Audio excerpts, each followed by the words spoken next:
up in there. Shut up. See, this is your last warning. This is your last warning. All right? If you don't shut up, I'm just going to drop you off when I'm going 120 kilometers an hour. I told you to subscribe. I told you to click all notifications, and you didn't. So this is what happens. All right? Consequence. Welcome to 2019, man. Or 2020, whenever time you're watching this video. Train the muscles, not the joints.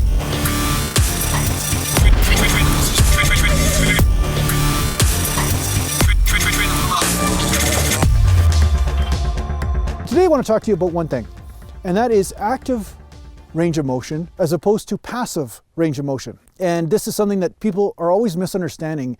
They're always saying full range of motion, full range of motion. Should I do full range of motion on this, and should I do full range of motion on that? And my answer is yes, you always do, or most of the time, do full range of motion. There is an argument to do partial reps as well, and I think the partial reps have a huge amount of value, but partial ranges of motion and full ranges of motion can be both incorporated into your training. Now, the big misunderstanding people have around full range of motion is that they will do a relaxed range of motion and call that full range of motion, and then they'll try to apply that same range of motion to weight training and therefore cause damage to their joints, damage to the ligaments, damage to the labrums, and cause problems or irreparable damage to their body. So here's the thing, full range of motion is this. You want to be able to protect the joint and keep the muscles tense as you go through the full range. If there is a range of motion or a part of that range where you're in the stretch phase, say on dumbbells, say you're doing dumbbell bench press, but then at the bottom, you're relaxing to get that extra bit of stretch, that is beyond your full range of motion. Even though it is a passive full range of motion, it is not an active range of motion, and this will cause problems. You might not feel the problem at first, but one day you will feel something pop, snap, or you'll get a chronic inflammation or bursitis in the area from doing this.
The same thing is with squats. So I'm going to back away from the camera here and show you. Say somebody squats and they squat like this, you know, like people make fun of me because I'm only doing 90-degree squats because I keep my back arched and I squat 90 degrees, right? Now, if somebody does a passive range of motion, they won't be worried about whether their lower back is rounding or whether they're just sitting relaxed on the knees, because they're not worried about whether the medialis or the quadriceps are maintaining tension or even the hamstrings are maintaining tension.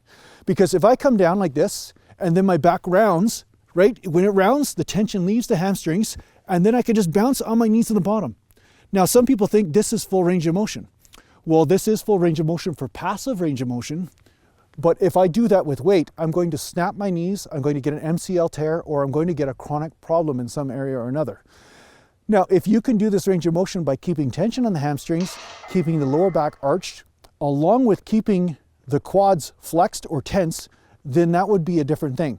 So this is where the big misunderstanding is that people think passive range is the same as active range, and it's not. So when you're training, make sure that you're maintaining tension in the muscles throughout the entire motion. And if you can do this at the lower part, then you have found your full range of motion. It's getting dark now, so just so you notice, this isn't a camera thing, it's actually nighttime. So remember, active range is different than passive range. When you're doing a passive range of motion, such as, taking a poop, you're not lifting anything, that will be different than doing a squat with 500 pounds on your back. There's gonna be a different range of motion.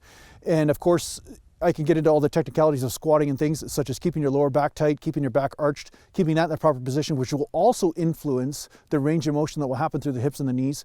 But the bottom line is, active range is different than passive range, so do not mix up the two. Otherwise, you will have a disaster happening in your body. So, I hope this helps you out in your training.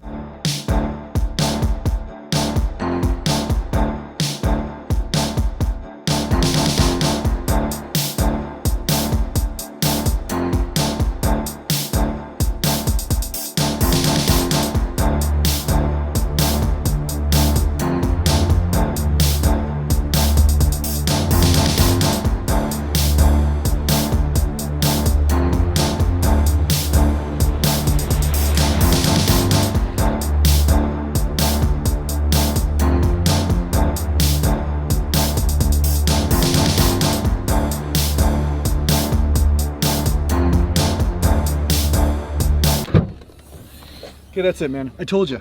No more noise. No more noise. Just be quiet back there, okay? All right?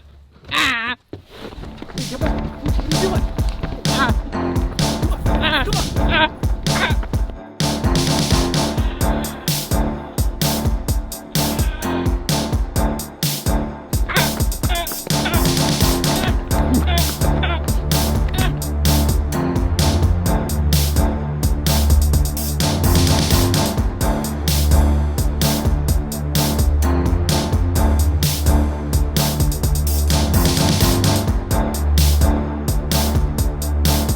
Thanks a lot for watching.